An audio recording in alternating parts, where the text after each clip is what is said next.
Today on Hearts of Heroes. They're saying there's kids inside. Where are they? First, a 7-year-old girl pinned inside a raging house fire. The front of the house is completely in flames. She's screaming that her kids are inside the house. She kept saying, I'm stuck, I can't get out. Then, 2 rock climbers trapped 200 feet down in an abandoned mine shaft. If you have any issues, yell stop like your life depends on it. The desert can be very unforgiving. It was life or death. In moments of crisis, heroes are the first to rise and respond.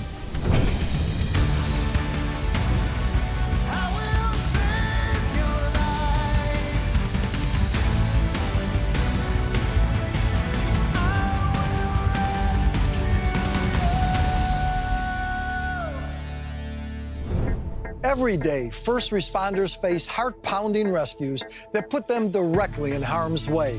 But when a child's life is at risk, the urgency becomes absolute and the mission becomes even more personal. When a small girl became trapped in a raging house fire, police officers without any firefighting gear put their own lives on the line to try to save her. They faced heat, chaos, and danger to attempt a daring rescue without a second thought.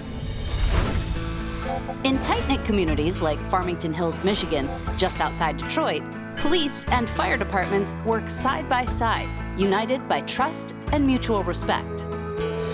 Throughout the day, we were Savannah runs together. We have a very close bond and very friendly atmosphere.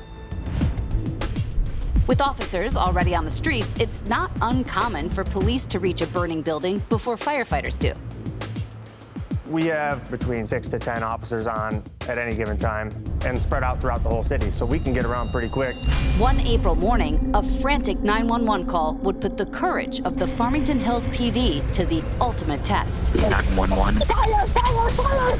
Kids! Okay, are there kids still in the house? There's 3 people in the house right now. 4. Officers Dean Turk and Antonetta Bujai were 2 of the first on scene. Hey, get back! Is there more in there? Yes! As soon as I pulled up, I saw flames coming out of the front of the house. Where are they? 2 more at least! You see smoke coming out of everywhere. I see a woman, she's screaming that her kids are inside the house. You're okay. Right then and there, I just made my way to the front door. Out there now, we have 3 kids inside. I kicked the front door in. Police! So when I kicked the front door in, I got overtaken by black, heavy smoke. I realized I couldn't walk in there without actual fire gear. We got toned out right around 5 a.m. to a structure fire with up to 4 people trapped. By this time, Officer Devin Hunt arrived. As I'm pulling up, I see a fire ripping out the front of the house. As a former member of the military, Officer Hunt quickly devised an action plan. 506, they're saying there's kids inside. My response changed significantly when I found out there were people trapped inside, especially kids. I started to direct people to the rear and make entry and locate the people that were inside. Let me show you. As Officers Hunt and Turk made their way to the back, Officer Bujai tried to keep order in the front. You're okay. You're okay. The mother was repeatedly trying to come back into the house. I'm trying to keep them outside. I'm trying to plead with them. I need to go help them. I need to help your family. First it was 2 people, and then it got updated to 4, and then 5. That kind of turns it up to 11, if you will. Firefighters were minutes away, but there was no time to wait. Officer Turk, a former firefighter, gave the back door a powerful kick. I just booted the door in. Yo, he sent it. Yeah, Officer Turk can kick a door. Police, come here! Without fire gear or breathing apparatus, the 2 officers crawled into the burning home. You hear those kids inside. The house is just filled with smoke. Your training kicks in. Your muscle memory kicks in. We're all here! We started calling out. Right away heard some screaming from one man. Where are you? We're all here! And he sounded like he was pretty close. Advise that the heavy black smoke. Get We found 3 people trapped between the hallway and the kitchen. and a large male laying on his back, unconscious, on the floor. There's a girl here. Lift him up. She's underneath him. And underneath him is a 7-year-old girl that's pinned beneath him. Good, sweetie. Sit up. Try and sit up. And then another male behind him. So I ended up giving a command to the man that was still conscious. You climb over here. And to try and ambulate himself out. Climb over him. Climb over him. Go that way. Go that way. All the way. I tried pulling on the 7-year-old girl, and she was so wedged in. She's wedged. I couldn't do it without probably hurting her. Be the kid. She kept saying, I'm stuck, I can't get out. And when she went limp, that's when I was like, I gotta get her out of here. Coming up, smoke thickens, flames rage, and time is running out. I need to get her out. This could be a life or death situation. But first, a tip to help protect your home from fire. Many of us never think twice about a house fire starting in the closet. But if your closet still has an incandescent light bulb, it could be more of a risk than you realize. Those old school bulbs get really hot. So hot, in fact, that if they touch flammable items, they could spark a fire. Combustible clothing, synthetic footwear, or even a dusty pile of old receipts are potential fire hazards should they come into contact with a hot bulb. Always be sure to keep flammable items far away from incandescent bulbs, or even better, why not swap those old bulbs out for more tempered, energy-efficient LEDs? Not only will they keep your closet cool, but they'll help you dodge a potential disaster. So switch to LEDs and let your closet stay a fashion statement, not a fire hazard.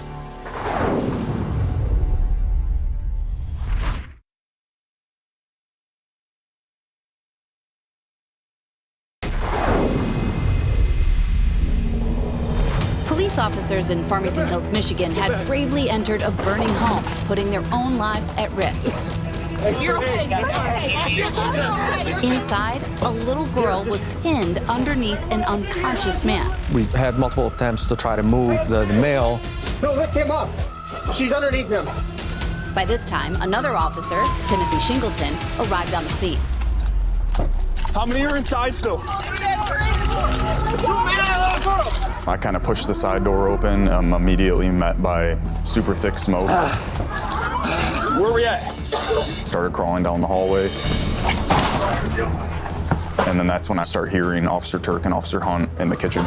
Is there anyone else in here? Yes, one right here. Help me lift the guy. Say hello. This could be a life or death situation. So I just grabbed her. No, lift him up.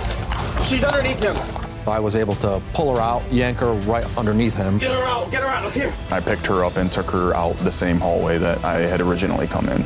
There's an open door back here.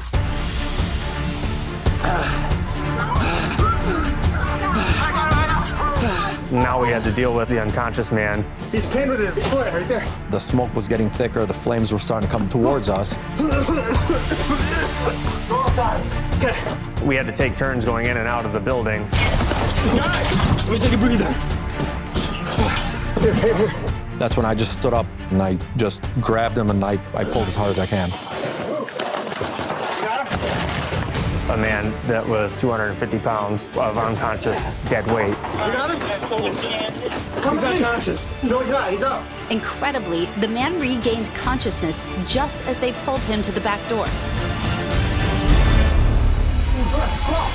Is that the last man? We'll go. Come here. Walk away from the house. 3 children total. We have 2 men with us. 506. All right, we're good here.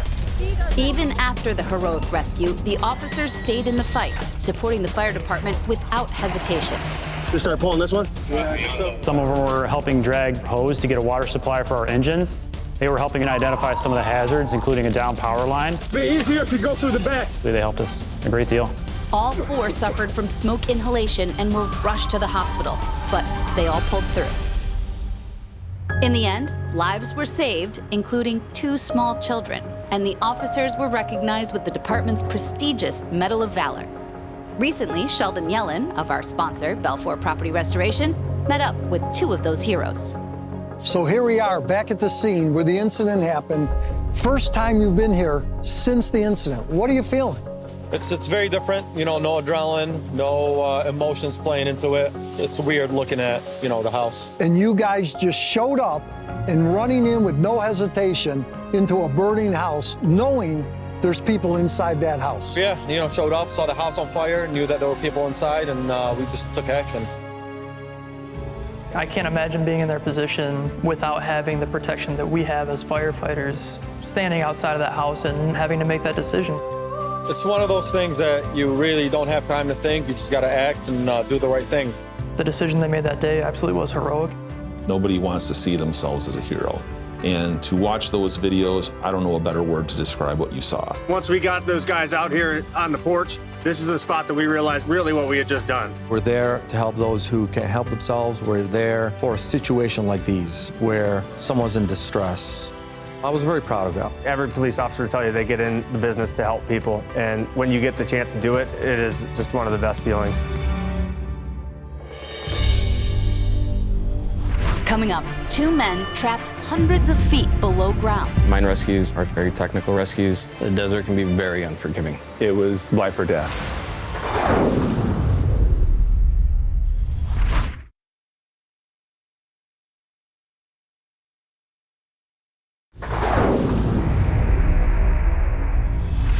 The deserts of San Bernardino County, California, are scattered with abandoned mine shafts, some dating back to the 1800s. These massive drop-offs can plunge hundreds of feet and often draw in explorers looking for adventure.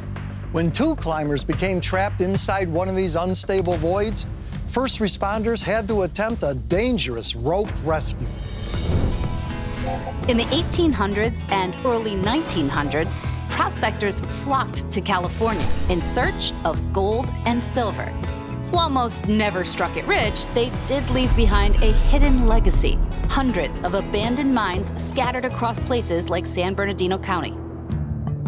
There is hundreds of abandoned mines. They are all closed to the public. However, it is pretty impossible to get out there and close every single one of them. We have a lot of adventuresome people that want to go and explore, which then does create some added hurdles for us if they do get into a bind. Which is why the San Bernardino County Fire Department trains weekly for specialized technical rescues utilizing equipment like tripods, ropes, and harnesses. Mine rescues are few and far in between. It's a very important rescue, very technical rescue, depending on what you have. This training proved vitally important when 3 Marines from 29 Palms went out to explore the mines in April of 2025. They drove out in a pickup truck. They ended up parking it at least a mile out from where the mine shaft is, and then they hiked in the rest of the way. When they got to the abandoned mine, the 2 men rappelled down, but as a safety precaution, they left their female companion at ground level. The importance of them having a spotter essentially outside of the mine, somebody that was able to call when they experienced the issue or the equipment failure, was life or death. And as it turned out, things did, in fact, spiral into a true fight for survival. When the second individual was rappelling down, one of his pieces of equipment got jammed up and stuck. He couldn't fix the situation, and he cut the rope that was jammed up. So the equipment that they were utilizing was not going to work to get him out. The 2 men were now trapped 200 feet underground with no way to get to the surface. Their companion called 911. The initial report was that we had 2 individuals located approximately 200 feet down into the mine, and that we had a third party who was outside of the mine. Multiple departments throughout the county began to respond, but getting to this remote area would not be easy. In order to access the mine, it was definitely off-road, rugged terrain. We got to a point where we had to cross through into some pretty rough terrain. When first responders arrived, it was clear there was no way to get their large apparatus to the remote location. They would have to use advanced reconnaissance vehicles or ARVs. It's still about an hour or more off-road, rough terrain to get to them. So we would shuttle as much as we need to the rescue. It created quite a hurdle for us just in navigating, working against the sun going down. The desert can be very unforgiving. Just looking down the dirt roads, looking at the time of day, man, it's going to be a while till we can actually get this started. Coming up, Sending down the rescuer. They did find a rattlesnake. danger is crawling all around. This is a highly hazardous call. Have any issues? Yell stop like you're like the feds. But first, a tip to help keep outdoor adventurers safe and aware. In recent years, rock climbing has surged in popularity thanks to its accessibility, tight-knit community, and of course, the adrenaline rush. Every climbing site's different, so before venturing out, do your research and stick to the routes that match your experience. If you're unsure, ask a guide before you go. Always double-check your gear, strap on your helmet, and stay alert. Remember to keep reaching high and always climb smart.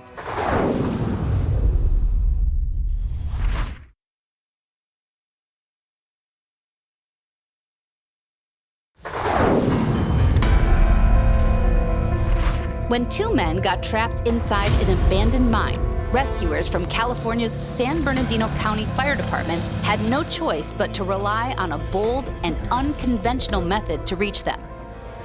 Our engines were no longer accessible, which then forced us to transition into our side-by-sides in order to get access up and deliver equipment and personnel to the mine location. This operation is going to be a lower, raise, lower. There's a lot of fall potential and a lot of things can go wrong.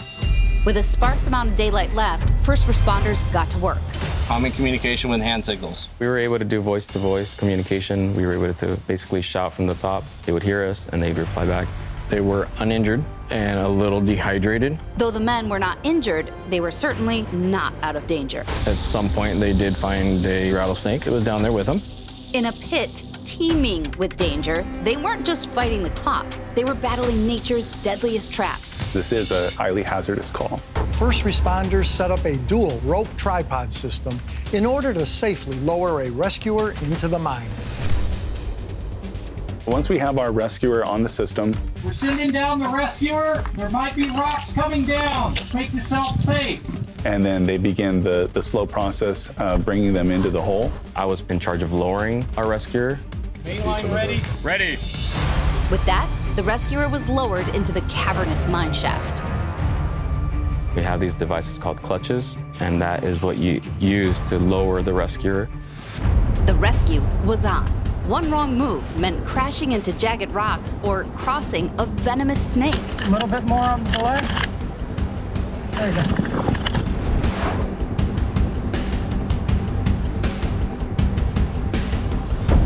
All good. What we're gonna do is I'm gonna send one of you up at a time. Which one of you wants to go first? I'll take it.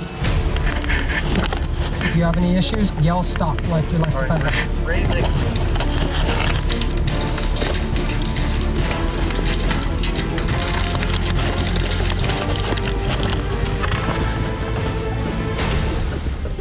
When you see that first victim come out, there is a sense of relief that I think falls upon the entire scene. Now, our efforts are to get the second individual as well as our rescuer out of the hole, see the incident through to completion. It took more than 7 hours, multiple departments, and more than 20 rescuers. Moments later, the second victim emerged from the hole. They were dirty, definitely they were dirty. They were relieved, I could tell immediately after we got them off our rope system. They were very grateful. All right, Cody, we're ready. Once we had both individuals out of the mine, along with our rescuer, that's mission complete. And everyone can take a breath, a sigh of relief. Welcome back, please. It's a great feeling knowing that they weren't hurt at all and that we can get them and help them out. When all was said and done, the rescue was an overwhelming success. The crew on this call did a great job. A lot of them had not been out on a mine rescue previously, but they did a really good job utilizing their training and experience to this rescue in particular. There's this moment where you can take a deep breath, exhale, and you're like, we did this, we got out here, we helped somebody, we're all going home safe. It's a great feeling. You know, that's what we're here to do. We're here to help and serve the public, but also take care of our members as well and ensure that they're able to go on with their lives too.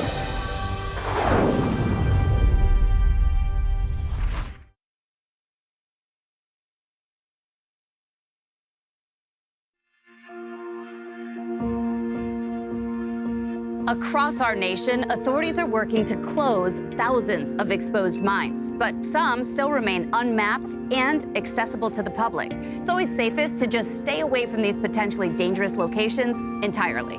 But if trouble strikes and a rescue is needed, know that highly trained professionals are always ready to respond. Thanks for joining us, and we'll see you next time for another exciting episode of Hearts of Heroes.